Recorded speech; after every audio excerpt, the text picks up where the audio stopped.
Good evening and welcome to We the People.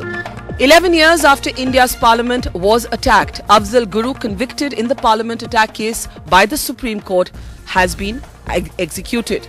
It is a decision that has been mentioned by many mainstream political parties, especially the BJP, that says it's delayed, but it's a welcome decision. However, today, in scathing comments, the Jammu and Kashmir Chief Minister, along with several opposition parties in the state, have criticized the decision and also the manner in which the execution and the decision to execute was taken.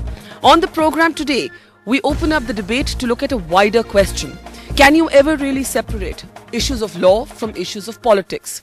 By definition, is the decision to execute someone or to give him mercy a political one? And also, is it true, as the Chief Minister of Jammu and Kashmir has argued, that the state is being judged by different standards, that those who killed or were convicted in the Rajiv Gandhi assassination case, as well as in the assassination of a former Chief Minister of Punjab, are being treated by different standards compared to Afzal Guru? Let me start with Sandeep Dixit from the Congress. Your party finds itself in a peculiar paradox. On the one hand, you have constantly been accused of having dragged your feet on this issue by the BJP for many long years. Now you find yourself accused of having acted in haste, of the list having jumped the queue, of there being other cases, whether it's the Rajiv Gandhi case or the case of Beyant Singh's killing, for political purposes.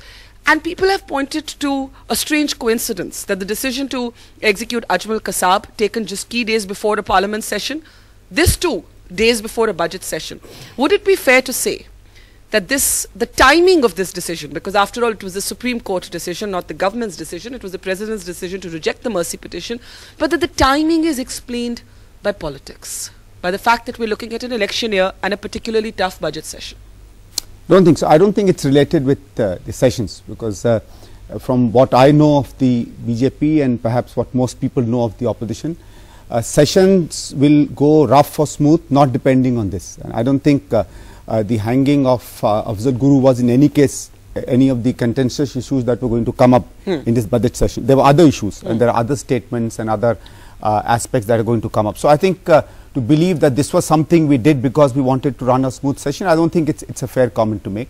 It's not related, and I don't think it's not because you were often accused of being soft on terror, which has been the BJP's principal. Let me come to that. Yeah. For example, I don't think the hanging of Kasab had really much to do with the last session, either running well or not running well, or the kind of days that we lost for various reasons, and the number of bills that got passed or didn't get passed. So, if in the past it didn't really add much to the functioning of Parliament, I don't think this event will actually really make much of a difference. You know, as far as the other things are concerned about your issue of delay, I think governments have their way of thinking, and I think there's a way at which they look at things. And I don't think the hanging of Afzal Guru was really influenced by politics, because I, for example, I mean, being a congressman, I very, very clearly believe that Afzal Guru's hanging is not an issue with a particular community in India. It may be an issue with a particular state or some people in a particular state, but it's not an issue with most people in a particular community. And in fact, I have in my constituency, I have a very large area belonging to a particular community, which is supposed to be associated with the emotions of this hanging, and it's exactly no not one an is issue suggesting that this is an issue for India's Muslims. Nobody is suggesting that. But yes, it could be argued that there are political consequences in a state of Jammu and Kashmir, which we'll come to. My brief question is only this to you, Sandeep, that something that doesn't move for 8 years suddenly moves, which is why people have, some people may say, good, it's finally moved. Others may say, we're suspicious about the timing. Okay, I mean, if something hasn't moved for 6-7 years, how do you say it suddenly moved? The movements have taken place. I think various steps have taken place. Governments take their time. Yeah. This is perhaps not, just another decision. I mean, as I said, there was a particular part of the country who we feared that certain emotions may be attached. Maybe that came in play when you try to decide on the timing. I'm not sure. I'm not part of the decision process. Okay. But I will give it to you that perhaps that maybe played a role for a while. But to say that there was some great political game being played, and there was some calculation that there's something will fall into our coffer if we execute them at a particular point of time, I think that is grossly unfair. There is nothing going to fall into our lap now that we've executed this gentleman, nor were we getting something into our laps because we were not executing for a long period of time. Okay, so Chandan Mitra, you could be accused, or rather your party could be accused of the exact opposite, that it was a politicizing of the issue by the BJP, by not just constantly raising it as a criticism against the UPA, but by in certain parts of the country making it a part of electoral rallies, making it a part of electoral rhetoric. Should the discourse on terror be the subject of election rallies? By constantly saying, now that Kasab has been done, when is Afzal Guru? I mean, some would say this is a kind of bloodthirsty politics. No, I don't agree. I think, you see, and we have argued this before, that once the Supreme Court has delivered a categorical judgment and a final kind of verdict, the review petition has been dismissed. Yes. I do not believe that there is any reason to delay the execution of a person who has been sentenced to death. But it was delayed for 8 years. It was delayed for 8 years. That's why, you see, I am saying that the government raised suspicions in the mind of many people and not just the BJP as to why it was being done.